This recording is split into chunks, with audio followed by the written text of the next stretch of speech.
ချက်မွေးမြူရေးစားလုံးရင်အရင်နှစ်ဘလောက်ကုန်မလဲအမြတ်ဘလောက်ရမလဲမေးထားတဲ့သူတွေများလာလို့ပေါ့နော်ဒီမှာကျွန်တော်အကောင်လုံးအတွက်ပေါင်းပြီးတော့ဖြည့်ပေးလိုက်မယ်ဒီချက်ခုမှစမွေးမယ်ဆိုလို့ရှိရင်ချက်တစ်ထောင်မွေးချင်တယ်ဆိုလို့ရှိရင်ရုံမှာဆောက်ရမယ်ဆိုလို့ရှိရင်တော့200လောက်ကုန်မယ်100ပဲမွေးမယ်ဆိုရင်20ကုန်ပါပေါ့နော်တဘောကတော့200ဆိုရင်40ပေါ့1000ဆိုလို့ရှိရင်200လောက်ကုန်တာပေါ့ဒါရုံတွေပါဆောက်ဖို့ပါဖို့အကုန်လုံးပေါ့နော်ဒီအစာကွက်ရေကွက်တွေရေဘုံတွေအဲ့ဒါတွေပါဝယ်ရအောင်မှာဆိုတော့200လောက်တော့ကုန်မယ်အမြက်ကဘယ်လောက်ရမလဲဆိုတော့မြက်ဘယ်လောက်ရမယ်ဆိုတော့ပြောလို့မရအောင်ချက်စရာအတက်ကြရှိတယ်ချက်အသေးပြောင်းနဲလား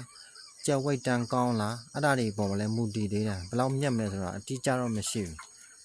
အဓိကတော့ချက်စည်းကောင်းဖို့လိုတာပေါ့ချက်စည်းကကိုချက်ရောင်းတဲ့အချိန်ကျမှချက်စည်းကြရင်တော့လည်းဘာမှလုပ်လို့မရဘူးပေါ့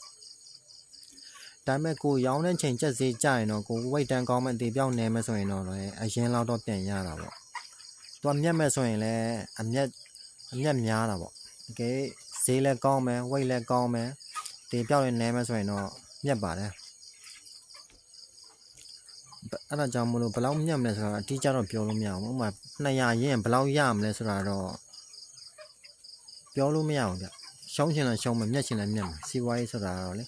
ဒါကတော့ကိုကျွမ်းဘယ်လောက်ကျွမ်းကျင်လဲဘယ်လောက်ဂရုစိုက်နိုင်လဲဘယ်လောက်ပင်ပန်းခံနိုင်လဲအဲ့ဒီပေါ်တွေမှာမူတည်တာပေါ့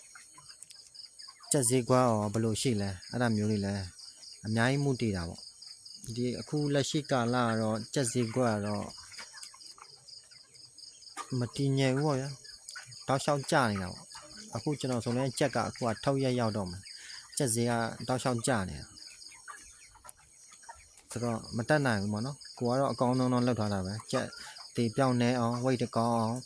ဒါပဲလုပ်လို့ရမယ်လေကျန်တော့ဘာမှလုပ်လို့မရအောင်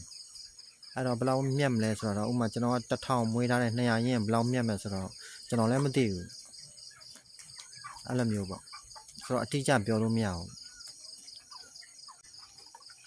ချက်စည်းကွက်ကဘယ်ချိန်တက်မလဲဘယ်ချိန်ကျမလဲဘူးမှမသိဘူးဗျဒီချက်စည်းကွက်ကိုကြတော့အားလုံးကဒီ CB ကအကုန်လုံးထိန်းချုပ်ထားတာပေါ့နော်သူတက်ချင်တက်မယ်ကျချင်ကျမယ်အဲ့လိုမျိုးပေါ့